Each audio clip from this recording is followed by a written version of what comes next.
This is the Story Trust Media Podcast. You know the show. It's got great ideas. The host is awesome, actually has a pretty big following, brings on great guests. It's niched enough. It talks to its target audience well. Everything about the show is right, yet it's not taking off. This might be your show. This might be a show of someone in your network. Might be a show that you consume and you're like, why doesn't this show have more followers, more viewers, more subscribers, more listeners? However they measure success. And the reason may be simpler than you think. This is the Story Trust Media Podcast. I'm Jon Goehring. Thanks for joining me on this journey. I've been thinking about this for a while because I started up a podcast with two other co-hosts called the Limitless Leadership Lounge. And I'm very proud of that show. And don't worry, that's not going anywhere. We're going to continue doing that. And that's a great show for me to learn and to make great connections with some amazing leaders.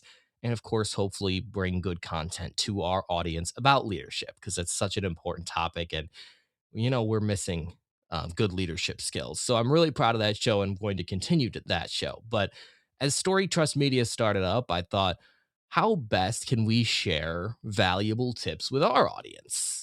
And I thought, well, we're talking about podcasting. We're talking to podcasters.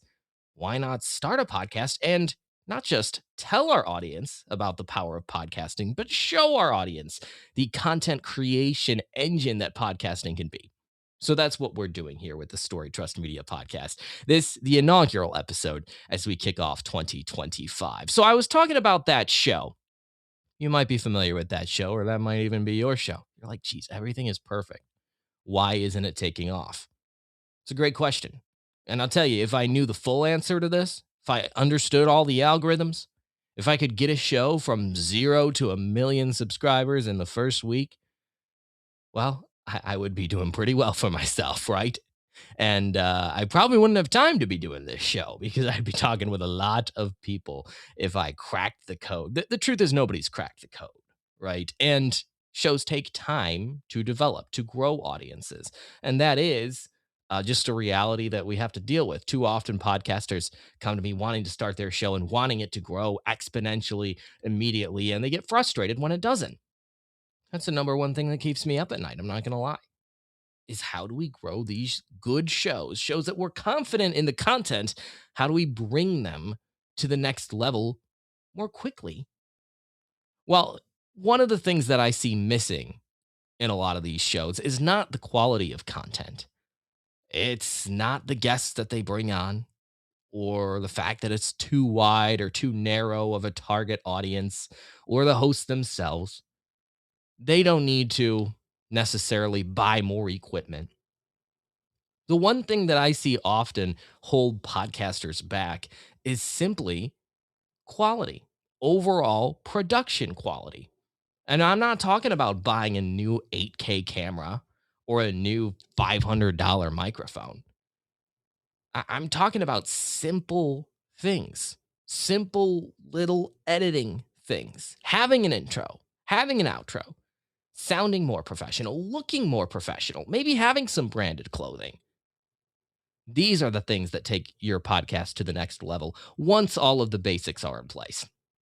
Now, let me explain. I do see two big issues on both sides of the spectrum here, right? We see the issues on the far other side of the spectrum when people are just starting up a podcast where they go, geez, is my webcam really enough? I mean, it looks good and it serves me well for my meetings, but is it really enough to start a podcast? I don't want to lose all of my credibility because I don't look good enough. Or, geez, I just don't know if my microphone is good enough to start a podcast. I better put it off. I don't think I'm there yet. I think I need to buy more equipment to make this thing work. That's the one extreme. And the other extreme that I see is people starting their podcast, doing what they're supposed to do, getting over that first hurdle that I always talk about, which is just starting. The hardest part. It's just starting. You build momentum when you start. They've gotten through that. They've actually seen a little bit of success. They might have between 100 and 200 downloads per episode. Not bad, all right? I'm not going to lie. I mean, I know you dream of higher numbers than that, but it's all about quality over quantity. And if those 100 to 200 people are engaged, you could really have an effective show, even if those numbers never were to grow. But they want them to grow, right? Naturally. And they can grow.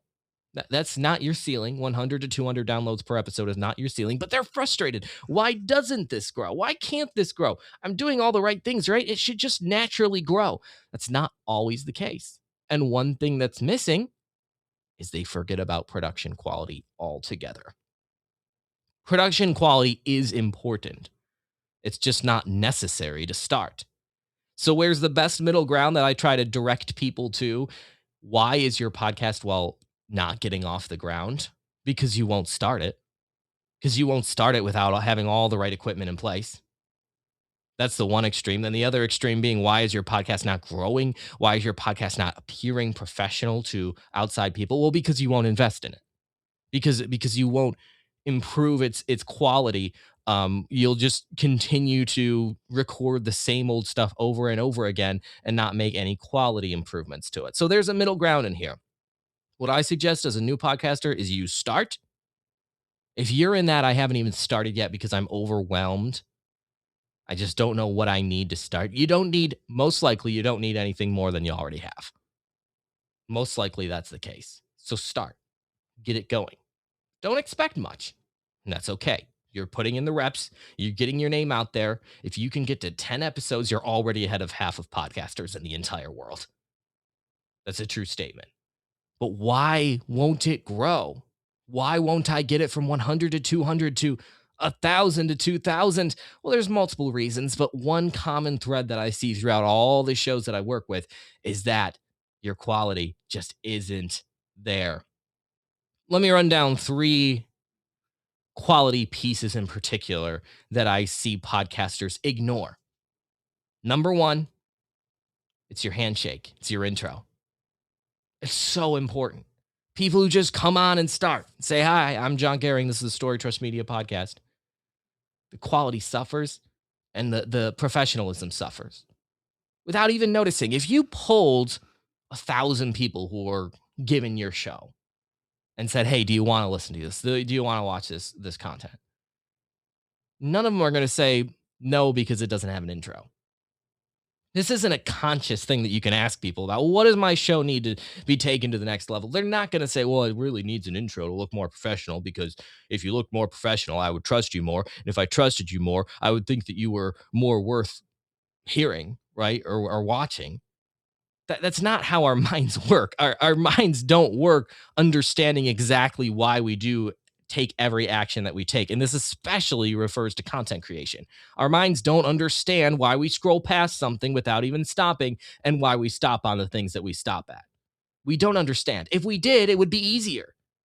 Interview a bunch of people, understand what stops the scroll. Interview a bunch of people, understand what podcasts will rank the highest.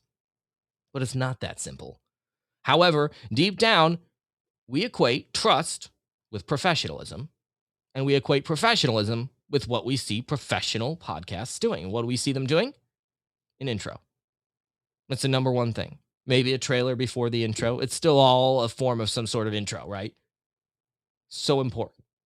So when I see podcasters 20, 30 episodes in, and they're thinking to themselves, oh, why aren't I growing? And I don't see an intro on the front of that show, I'm thinking, that's a trust builder right there. It's a trust deposit in your audience, ever so slight that it is, to have an element like a podcast intro to mirror the top podcasts in the world enough that you're at least trying to look like one, trying to sound like one. That's number 1, okay? Number 2 is some light editing throughout.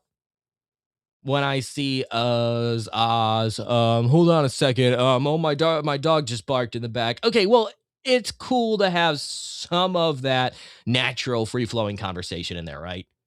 I mean, that's so important that you aren't just a robot reading a script back to your audience. Now, that's not, breaks the spirit of podcasting. But you can go too far the other way, where you just take a recording. Maybe it's laziness. Maybe it's not understanding, the how to editing software, that kind of thing. Totally understandable, right? I get it. And then maybe it's time. I just don't have time to edit this whole show. I get it. But if you're really going to think about investing, or thinking about adding ways to improve your podcast's reach, and you ignore that, and you ignore some of those light edits that you should be making to make your podcast appear more professional, that's a big missed opportunity, okay? Big missed opportunity. And again, I'm not saying that when you're starting out your show, you need an intro before you start. I'm not saying you need to do editing at all before you start. But if you're going to come to me and say, how can I grow from 100 to 1,000? And you're not doing any editing, I'm going to tell you that's the first thing you should do. Why? It's the same concept as an intro. Nobody's going to say, well, some people might, but most people aren't going to listen through your podcast episode, be put in a focus group, and be asked why this podcast episode didn't resonate with them, and say, well, you know what? I really think they should have cut out some more of their filler words. I really think that sounded unprofessional when they said a few too many times. Not everybody's going to pick up on that. Most people aren't. But professionalism builds trust, and trust is why your audience stays. So make another deposit of trust by doing some light editing. You know what else that tells your audience? That tells your audience that their time is valuable. I'm not going to beat around the bush. I'm not going to keep in all those outtakes and those, let me think of a different way to say that, right? I'm not going to keep all that in there because your time matters to me. And as a podcaster, as a content creator of any kind, when you show that you respect the audience, you build trust. And that's part of having a respect for the audience, is your time matters to me. So number one, have the intro. Number two, have some light editing. And then number three, when it comes to some quality things, and I did tell you up front not to invest too much into your show, right, when it comes to sound and video quality. But that is number three. It's just not maybe quite what you think. A lot of people are like, oh, wow, you got a great microphone here. Yeah, guess what? You don't need to. You don't need to have one. I do, because I do voiceover work professionally. I record audiobooks. I do some other corporate trainings and narrations for that kind of thing. And I'm a local radio personality too. So I need a high quality microphone. Okay. That's a really important investment for me. If you're a content creator in a space outside of content, you don't necessarily need this. It's about $500. I think you could get away with one that's about $100. Or you could invest in an AI tool, or find something maybe that's free or cheap that enhances your audio, that makes you sound studio quality professionally. And you know what else you could do? You could really invest in your space. You could really invest some time, not necessarily money, but time in your space to make it so that you get higher audio quality out of your microphone. And that's a separate topic for a separate time. But all of these minor changes can make a major difference in the trust department. Video, you don't need an 8K camera. Is your internal camera good enough? Depends. Your internal computer camera, some of them look pretty good. I used mine for a long time. Some of them, not so much. But even getting a 1080p webcam to attach to your computer for $20 at Walmart or on Amazon, not bad. Not bad. You look and you sound more professional. And again, an audience isn't going to put two podcasts side by side and say, I think that one's a little grainy. I don't really like that one as much. They're not going to say, oh, well, I really like this one because the video quality and the sound quality, boy, they are crisp. Maybe some people might notice that. A lot of people won't notice it, but it will have an impact on what content they consume because it builds trust. I'm trusting you to have quality content because you have quality sound. There's been a lot of research done on that. Where the higher quality your sound, people already perceive a higher quality of content. And you don't even have to say anything meaningful yet. Obviously, you need to eventually, but in order to get that, we call it persuasion, right? Like you're persuading someone before you're even delivering your content. That video and sound quality are so important. So again, running down those three things that podcasters miss, taking their downloads from maybe 100 to 1,000, taking it from a niche audience of family and friends to a wider audience of followers. Simply have an intro, simply do some light editing, and think a little bit at least about your quality. Watch it back. Send it to a friend, say, hey, Be honest. How do I look? How do I sound? Should I upgrade just a little bit in my equipment? Now, this isn't meant to paralyze you. You don't need all of these things to start. In fact, that's a big mistake that I see. Oh, I need a higher quality camera to start. I need to hire an editor before I start. You don't need that necessarily. Okay, if that's paralyzing you, stop right now and start. Record your first episode right now. But if you're wondering how to take yourself from 100 to 1,000 and beyond, those are 3 key pieces that you might just be missing. Thanks for checking this out. We'll be back next week for another podcasting topic here on the brand newly minted Story Trust Media podcast. Thanks for having us on, and I'll catch you next week, all right? Thank you for checking out the Story Trust Media podcast. Learn more and get in touch with Jon at storytrust.media.